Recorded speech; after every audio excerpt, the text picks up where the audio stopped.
தமிழகம் முழுவதும் போகி பண்டிகை இன்று உற்சாகமாக கொண்டாடப்பட்டு வருகிறது. பழையன கழிதலும் புதியன புகுதலும் என்ற சான்றோர் வாக்கின்படி பொங்கலுக்கு முந்தைய நாளான இன்று போகி பண்டிகை கொண்டாட்டம் நடைபெற்றது. இன்று அதிகாலையிலேயே மேளம் கொட்டி வீட்டில் உள்ள பழைய பொருட்களை வீதியில் போட்டு எரித்து சிறுவர்கள் முதல் பெரியவர்கள் வரை உற்சாகமாக போகி பண்டிகையை கொண்டாடினர்.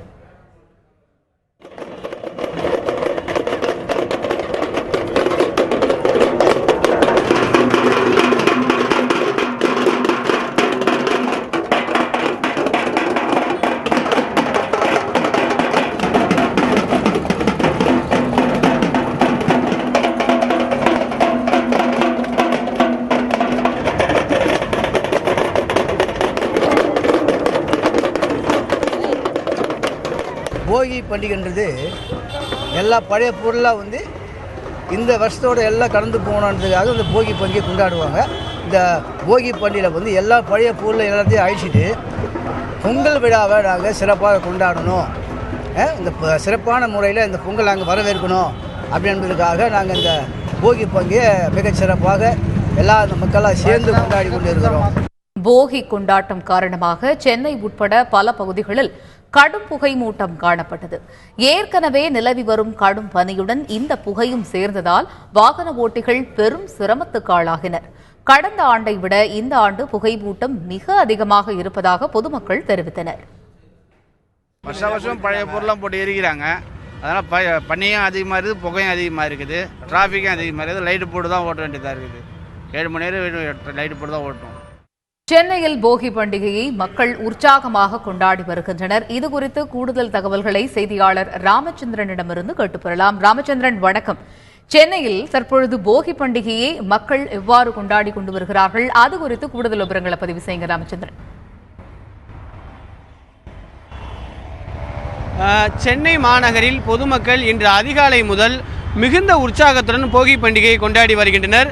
நாளை தை 1ஆம் தேதி பிறக்கிறது. அதற்கு முன்பாக வீட்டில் இருக்கக்கூடிய பழைய மற்றும் பயன்படுத்த முடியாத கூடிய பொருட்களை சேகரித்து தீயிட்டு கொளுத்து போகி பண்டிகை கொண்டாடுவது வழக்கம். அந்த அடிப்படையில் இந்த ஆண்டும் உற்சாகத்துடன் இன்று அதிகாலை 5 மணிக்கெல்லாம் வீட்டில் எழுந்து வீட்டில் இருக்கக்கூடிய பழைய மற்றும் பயன்படுத்த முடியாத பொருட்களை சேகரித்து, அதாவது பாய் மற்றும் துணிகளை போன்ற பயன்படுத்த முடியாத பொருட்களை சேகரித்து வீட்டின் முன்பாகவும் தெருக்களில் முன்பாகவும் கொட்டி அதில் தீ வைத்து கொளுத்தி மிகுந்த உற்சாகத்துடன் பொதுமக்கள் கொண்டாடி வருகின்றனர். குறிப்பாக போகி பண்டிகையின் அன்று இசை மேளங்களை இசைத்தும் தங்களது மகிழ்ச்சியை வெளிப்படுத்துவது வழக்கம். அந்த அடிப்படையில் இன்று அதிகாலை ஏராளமான சிறுவர்கள் ஒரே இடத்தில் கூடி அந்த தீயிட்டு கொளுத்திருக்கக்கூடிய அந்த பகுதியில் கூடி தங்களுக்கு இருக்கக்கூடிய இசை மேளங்களை இசைத்தும் போகி பண்டிகையை பொதுமக்கள் சிறுவர்கள் அனைவருமே உற்சாகமாக கொண்டாடி வருகின்றனர். அது மட்டுமல்லாமல் வீட்டில் இருக்கக்கூடிய பழைய பொருட்களை அழிப்பது மட்டுமல்லாமல் மனதில் இருக்கக்கூடிய தீய எண்ணங்களை ஒழித்தும் இந்த ஆண்டு போகி பண்டிகையை கொண்டாடி வருவதாக சென்னை வாசிகள் தரப்பில் தெரிவிக்கப்படுகிறது. காயத்ரி.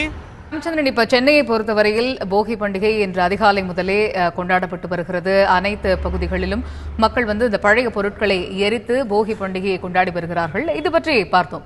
இந்த போகி பண்டிகைக்கு பழைய பொருட்கள் எரிக்கப்பட்டதால என்ன மாதிரியான பாதிப்புகள் ஏற்பட்டிருக்கிறது? நிச்சயமா சென்னை மாநகர் மற்றும் புறநகர் பகுதியை பொறுத்தவரை வழக்கமாக பனிமூட்டம் காணப்படும். ஆனால் இன்று பனிமூட்டத்துடன் சேர்ந்து புகை மண்டலமும் காட்சியளிக்கிறது. அதிகாலை முதல் பொதுமக்கள் எழுந்து வீட்டில் இருக்கக்கூடிய பழைய பொருட்களை எரிப்பதால் அதிக அளவில் புகை மண்டலமாக உருவாகி பொதுமக்களுக்கு பாதிப்பையும் உருவாகியுள்ளது. தற்பொழுது 9 மணி. இந்த நேரம் வழக்கமாக சாலைகளில் வாகன ஓட்டிகள் பயணிப்பார்கள். ஆனால் தற்பொழுது முகப்பு விளக்கை எரித்து அணைய விட்டபடி தற்பொழுது 2 சக்கர மற்றும் 4 சக்கர வாகனங்கள் சாலையில் பயணிப்பதை நம்மால் நேரடியாக பார்க்க முடிகிறது.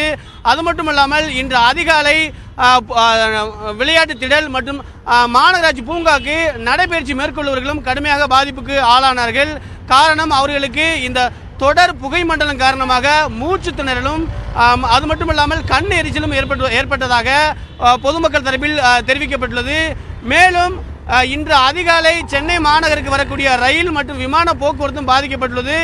குறிப்பாக அரை மணி நேரம் முதல் 1 மணி நேரம் வரை இந்த பாதிப்பு இருந்ததாக தெரிவிக்கப்படுகிறது. குறிப்பாக காலை சென்னை மாநகருக்கு வரக்கூடிய விமானங்களும் அதே போல சென்னை மாநகருக்கு வரக்கூடிய ரயில்களும் காலதாமதமாகவே வருகிறது. இதனால் பொதுமக்கள் கடுமையாக பாதிக்கப்பட்டுள்ளார்கள்.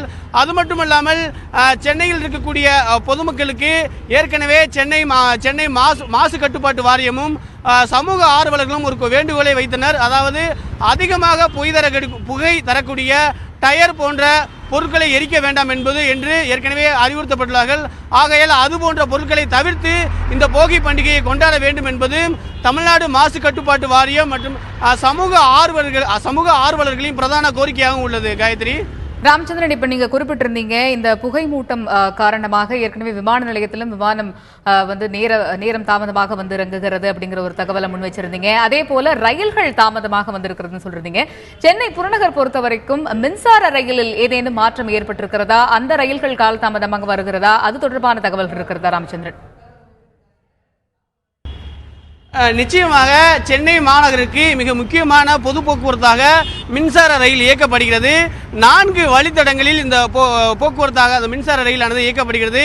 கும்மிடிப்பூண்டி எண்ணூரிலிருந்து சென்னை சென்ட்ரலுக்கும், அதே போல தாம்பரம் செங்கல்பட்டிலிருந்து கடற்கரைக்கும், அதே போல காஞ்சிபுரத்திலிருந்தும் திருத்தணியிலிருந்தும் 4 வழித்தடங்களில் மின்சார ரயில் இயக்கப்படுகிறது.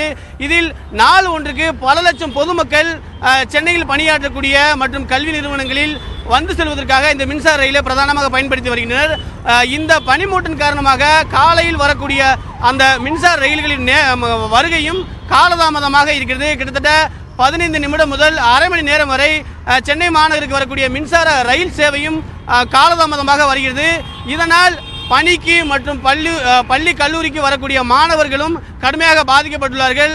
மேலும் இந்த புகை மூட்டத்தின் காரணமாக மின்சார ரயில் வருகையும் அரை மணி நேரம் வரை காலதாமதமாகவே இருப்பதை நம்மால் நேரடியாக பார்க்க முடிகிறது. காயத்ரி.